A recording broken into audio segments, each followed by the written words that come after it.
চালাক হলেই মানুষ হওয়া যায় না। চালাক তো শেয়ালও হয়। মানুষ হতে হলে তার মধ্যে মনুষ্যত্ব থাকা দরকার। হ্যালো, আসসালামু আলাইকুম। Welcome to my another blog. আজকে আমি আপনাদের সাথে এই পেঁয়াজ পাতা নিয়ে কিছু কথা বলতে এসেছি। আজকে আমার মেন টপিকে হচ্ছে পেঁয়াজ পাতা নিয়ে। বাকি সবগুলো আজকে নাই বললাম। যাই হোক, এটা গত শুক্রবারের ভিডিও। এডিট করতে পারিনি বলে আপ দিতে পারিনি। আজকে এডিট করেছি, তাই আজকেই আপনাদের সাথে শেয়ার করলাম। যেটা বলছিলাম আমি, পেঁয়াজ পাতা। আমরা কিছু সবজি নিয়েছিলাম, তার সাথে পেঁয়াজের কলিও নিয়েছি। কিন্তু আমরা বুঝতে পারিনি লোকটা আমাদেরকে এত বোকা বানিয়েছে। এই 500 গ্রাম পেঁয়াজ পাতা আমাদের কাছ থেকে 400 টাকা রেখেছে। কেজি নাকি 800 টাকা। এটা কি ভাবা যায়? তার আমরা তো খুব ফেড আপ।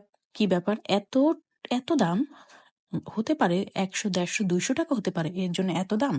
যাক, আমরা কি করব, নিয়ে চলে আসলাম। যেহেতু নিয়ে ফেলছি, বাইরে আমরা কয়েকটা দোকান যাচাই করলাম, দেখলাম যে ওখানে 100 থেকে 120 টাকা দাম।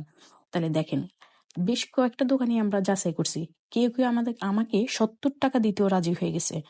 কিন্তু এই জন্যই বললাম, মানুষ নিজেরা অনেক চালাক মনে করে। আসলে কি তারা চালাক নাকি বোকা, আপনারাই বলে যাবেন।